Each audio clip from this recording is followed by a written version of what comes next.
Good evening, I'm Caroline Collins. Thank you for joining us. Well, many teachers and students are heading back to the classroom in some capacity throughout the valley.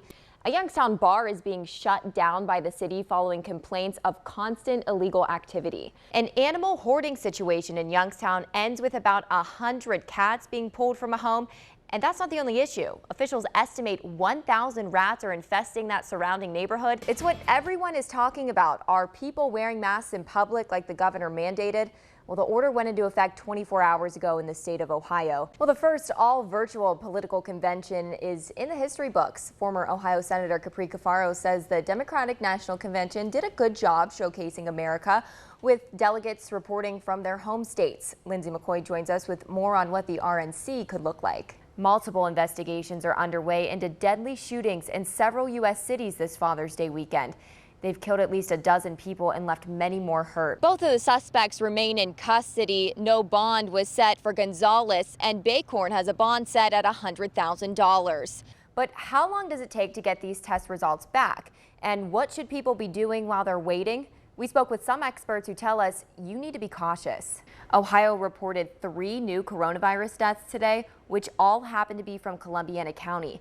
Now that brings the total number of deaths statewide up to 2,700. The state also reported 546 new cases. Well, should a city's police chief be directly elected by the people they protect? Although the Butler's been in this location for 100 years, the building has undergone some major changes. This area below me was once outside. And we're also waiting to talk to the fire chief to hear if they were having any issues with the water and the fire hydrants in this area. Well, the writing seems to be on the wall. Students here at East Palestine High School appear to love their athletics, but the superintendent says if the levy doesn't pass, paying to play might be their only option. Those FedEx Cup championship points can get a little confusing for non-golfers, but it's like a big accumulation of how well the players have played all year long. And Dustin Johnson's played really well. Justin Thomas has played really well, won a couple tournaments. So it's going to be a fun one to watch. Fantastic. It feels like fall. It does, doesn't it? Oh, this crisp air, these nice temperatures, a nice break from the heat. But will we see any showers anytime soon? Here's chief meteorologist Eric Wilhelm. Yeah. Enfield Fair may have been called off this year because of the pandemic, but the Junior Fair is still going on and helping feed so many of our valley's less fortunate. We're seeing spikes in COVID-19 cases after other holidays over the summer.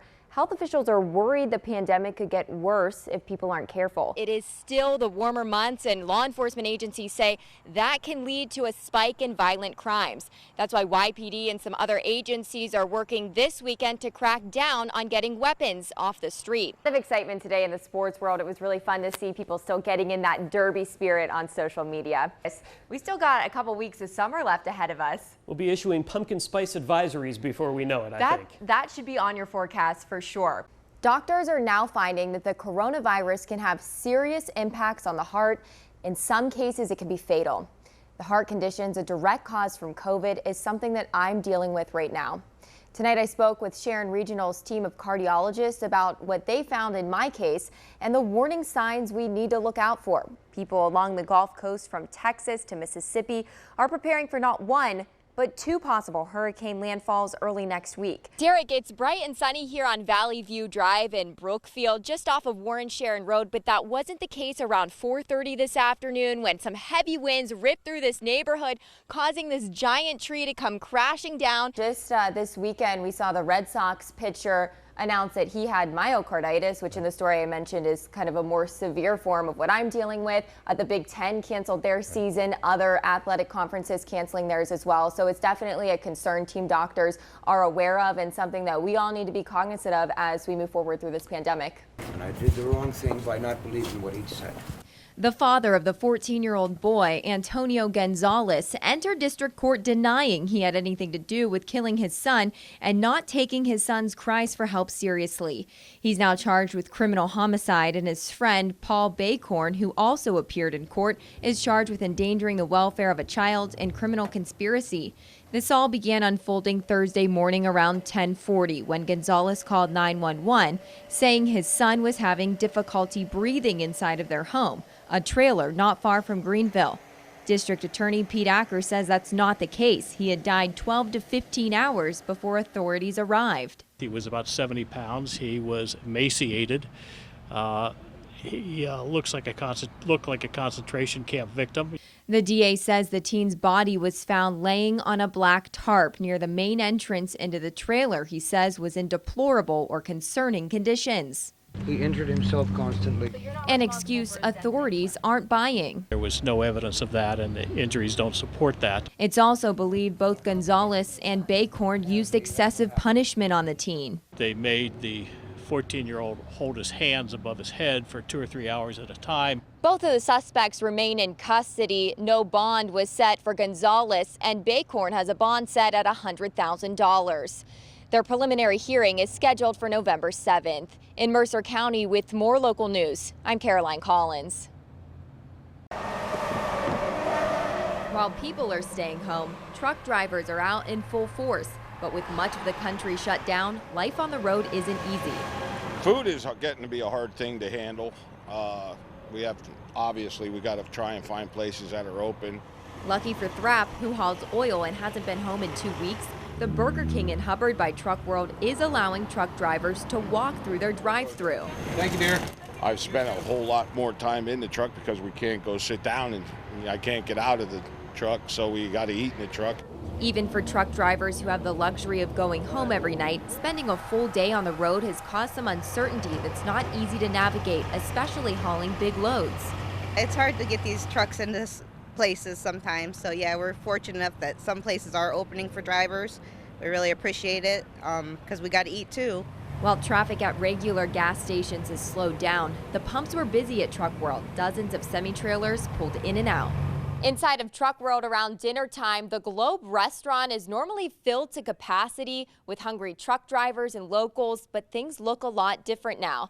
The manager says, though, they're still serving a lot of to-go meals. It's tough, but we are trying to keep the drivers fed, keep this food moving on these trucks, and we're doing the best we can trying to keep most of our people still employed and working.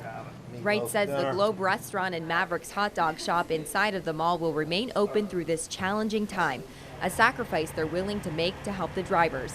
They're the backbone to what is going on, trying to keep the shelves stocked in grocery stores. These guys are running 24/7.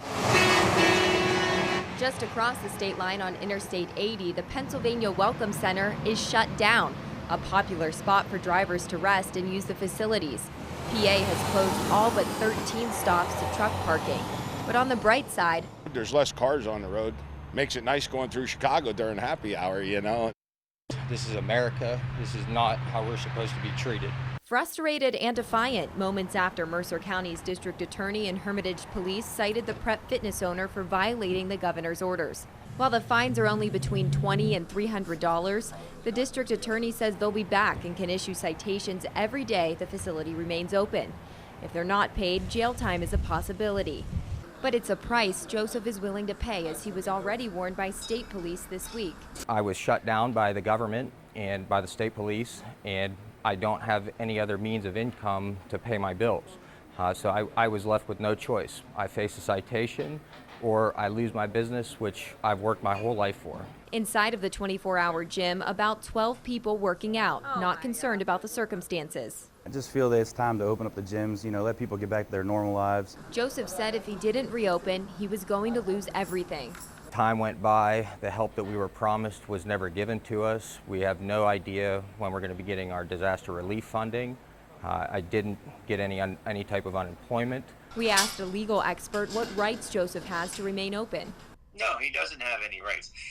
The governor has the authority, pursuant to the Pennsylvania Disease and Prevention Control Law, to issue a shutdown or stay-at-home order. But Joseph plans to continue making his case. Shutdown has been subjective. They're picking and choosing which businesses are allowed to be open, and there's absolutely no fairness to it whatsoever.